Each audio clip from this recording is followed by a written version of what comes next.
धोखा तो बच्चाकों के खून में होता है। मैनेजर, ये उचक्का कल से इस इलाके में दिखना नहीं चाहिए। वेद पर मानो एक बार फिर किसी ने झूठ का काला धब्बा लगाया था। एक बार फिर उसका दिल टीस के साथ उठा। You are fired!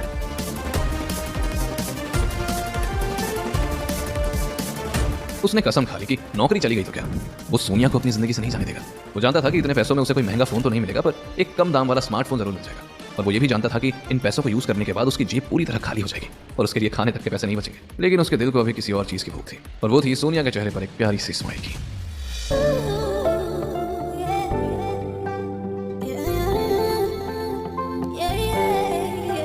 एक तरफ वो सोनिया के साथ फ्यूचर का सपना देखे जा रहा था, दूसरी तरफ किस्मत उसके लिए एक और धोखा रच रही थी।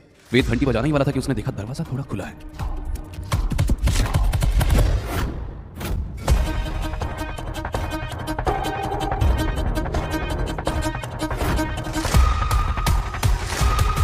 यार सोनिया, क्या तुम उस लूजर के साथ बात करती रहती हो? सिर्फ बात करना नहीं कहते, अपनी बातों से चलाना कहते हैं। और बॉयफ्रेंड तो मेरे तुम ही हो ना। कहाँ वो कंगाल, कहाँ तुम किंग।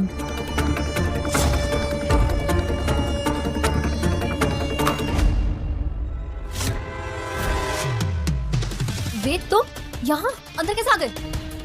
ये क्या कर रहे हो तुम?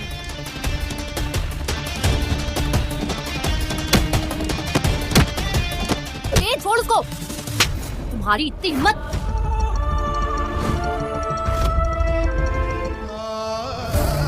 तुम्हारी इतनी हिम्मत! ये लाया है इस 2 कौड़ी का फोन। मैं तो तुझे वैसे भी छोड़ने वाली थी, लेकिन अच्छा हुआ कि मामला आज ही खत्म हो गया। भिखारी साला। वेद सोनिया के घर से निकल जरूर गया था, पर उसके दिमाग में अभी भी उसकी गालियां सुनाई दे रही थी। वो रास्ते को चीरता हुआ अपनी बिल्डिंग के छत पर जा पहुंचा, पर अभी उसके दिमाग से सोनिया और रोहन की बेडरूम की याद परेशान कर रही थी। उसके दिल से एक जोर की चीख निकली, पर तभी कुछ गुंडे उसके सर पर काला कपड़ा और हाथ लोहे के सिक्कड़ से मजबूती से बांधकर उसे गाड़ी में भर के ले जाने के लिए तैयार हो जाते हैं। वेद को यकीन हो गया था कि उस रेस्टोरेंट वाले आदमी ने उसे पहचान लिया था और इन गुंडों को उसी ने भेजा था। वेद गुस्से से उन गुंडों पर टूट पड़ा।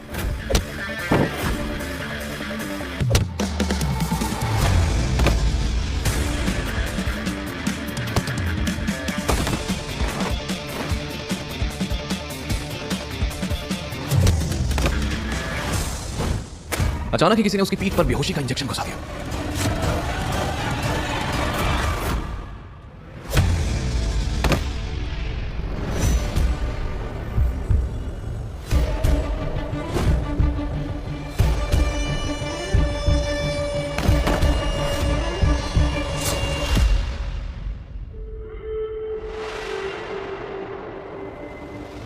जैसे ही वो खड़ा हुआ, उसे कई सारे जूतों की आवाज आने लगी, जैसे कोई आर्मी की परेड